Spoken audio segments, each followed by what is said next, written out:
Hi అండి. ఈరోజు నేను వెజ్ మంచూరియా చేసి చూపిస్తున్నాను. క్యాబేజీ, క్యారెట్, కొత్తిమీర, పుదీనా, క్యాప్సికము, పచ్చిమిరపకాయలు, ఉల్లిగడ్డ అన్నీ సన్నగా కట్ చేసి పెట్టుకున్నాను అనమాట. క్యారెట్ మాత్రం తురుముకున్నాను నేను. ఒక పాత్ర పెట్టుకొని తగినంత ఆయిల్ పెట్టుకొని అంతవరకు ఆయిల్ వేడెక్కుతుంది అనమాట. మనము ఇంకొక పాత్ర తీసుకొని మనం తురిమి పెట్టిన క్యారెట్, క్యాబేజీ అంతా మనం ఇందులోకి వేసేసుకొని తగినంత సాల్ట్, పసుపు, కారము,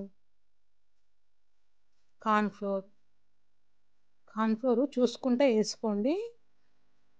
కొంచెం ధనియాల పౌడరు వేసేసి అన్నీ వేసేసుకొని కలుపుకోవాలన్నమాట. ఇట్లా ముద్ద వచ్చేటట్టు కలుపుకోవాలన్నమాట. మొత్తం ఈ విధంగా ఇట్లా ముద్ద రావాలన్నమాట. చూడండి, ఇట్లా చిన్న చిన్న బాల్స్ వచ్చేటట్టు. రాకుంటే కొంచెం కార్న్ఫ్లోర్ వేసుకొని కలుపుకోవచ్చు, ఎక్కువైనా ఏం కాదు.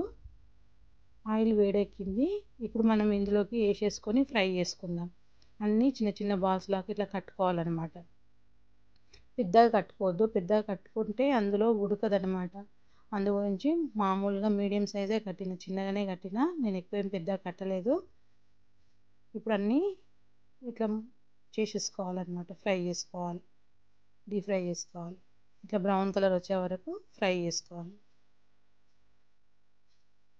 ఈ విధంగా అన్నీ అయినాక తీసి పక్కకు పెట్టి మళ్ళీ కావాలంటే మళ్ళీ వేసుకోవచ్చు. కొన్ని వేసినాను అనమాట నేను. కొన్ని వేస్తే మంచిగా ఫ్రై అవుతాయి అన్నమాట. ఎక్కువ వేస్తే ఫ్రై కావన్నమాట. చూడండి, అన్ని బాల్స్ అన్నీ ఇప్పుడు రెడీ అయిపోయిందనమాట. ఇప్పుడు మనం చేసిన అదే కడాయి ఉంది కదా, అందులోకే ఆయిల్ అంతా తీసేసుకొని కొంచెమే ఆయిల్ ఉంచుకొని ఉల్లిగడ్డ, పచ్చిమిరపకాయలు వేసి ఫ్రై చేసుకోవాలి. కొంచెం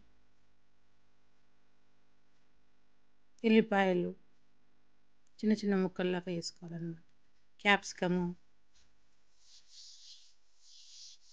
అన్నీ వేసేసి ఫ్రై చేసుకోవాలి. కొంచెం కొత్తిమీర ఈ విధంగా కలుపుతుండాలన్నమాట. అప్పుడప్పుడు కొంచెం పసుపు లైట్గా వేసుకోవాలి. ఆల్రెడీ మనం మళ్ళీ వేసుకున్నాము. సాల్ట్ కూడా కొంచెం వేసుకోవాలి. ఇది సోయా సాసు ఒక 2 స్పూన్లు వేసినాను. వెనిగరు అది కూడా 2 స్పూన్లు వేసినాను. టమాటా సాసు ఇది కూడా 2 స్పూన్లు వేసేసుకొని కలుపుకోవాలి. మొత్తం అన్నీ వేసుకున్నాక మంచి కలుపుకున్నాక మనం ఫ్రై చేసుకునే ఉన్నాయి కదా బాల్స్, అవి ఇందులోకి వేసేసి కలిపేసేసుకోవాలి. బాగుంటుంది. సాంబార్ అంచుకు, పప్పు అంచుకు పెట్టుకొని తింటే బాగుంటుంది. ఫంక్షన్లలో చేస్తారు ఆ విధంగా అవుతుంది అన్నమాట. బాగుంటుంది. చూడండి, ఈ విధంగా రెడీ అయిపోయింది వెజ్ మంచూరియా. ఇప్పుడు రెడీ అయిపోయింది. నేను చేసిన వెజ్ మంచూరియా మీకు నచ్చితే లైక్ చేయండి, షేర్ చేయండి, సబ్స్క్రైబ్ చేయండి, పక్కనున్న బెల్ ఐకాన్ని క్లిక్ చేయండి.